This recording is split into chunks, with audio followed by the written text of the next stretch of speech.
guys.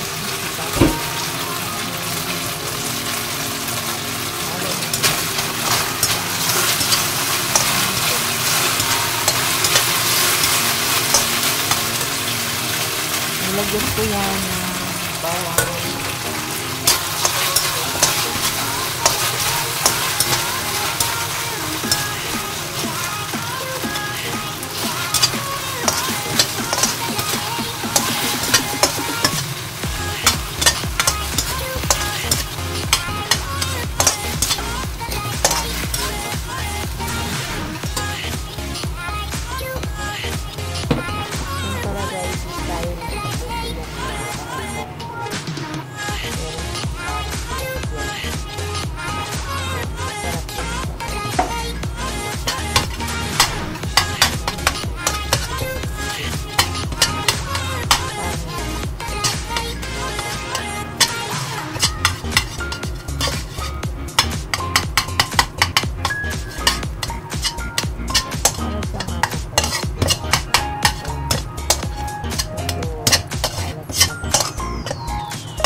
Lalaki.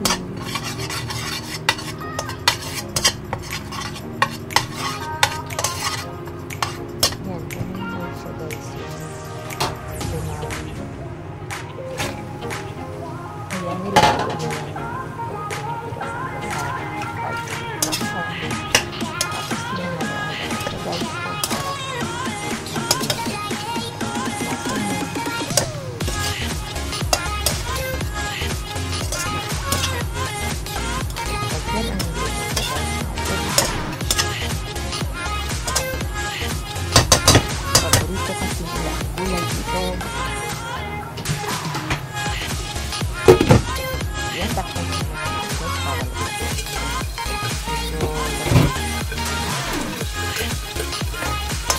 Pero guys, pwede lang kasi pagkakaroon na ng tubig yung kasi pag ilagyan mo yung tubig mawawala yung yan, mag-aaloin mo lang siya. Yan, tinikman ko yung guys kung malambot na yung tubig para hindi siya gaanang malambot para masarap siya. Yung parang crunchy. Ayan, nilagay ko na yung kanyang dahon. Ayan, naluto na yung dahon niya.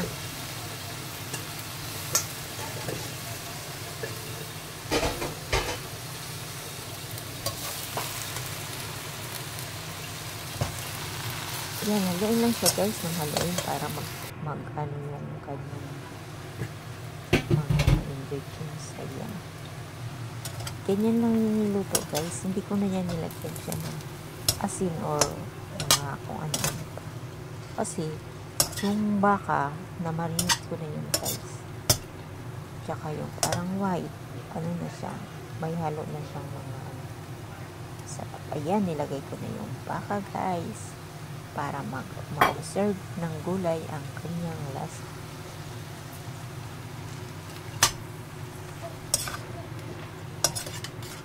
Paborito ito ng aking among lalaki guys.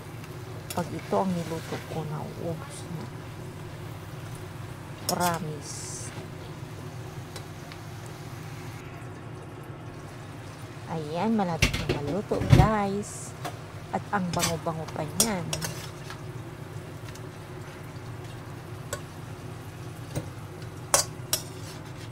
Huwag mo siyang lutuin ng malatang-malata guys. Kasi hindi na siya masarap. Ayan, hinahin ko na.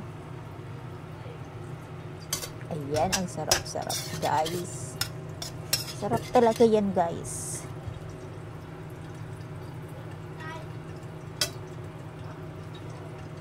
Gusto ko rin yung lasa niya.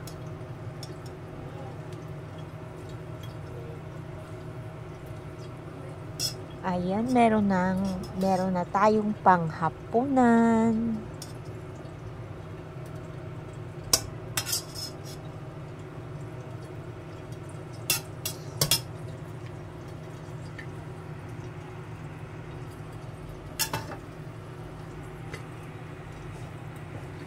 ma-vitamins na, masarap pa.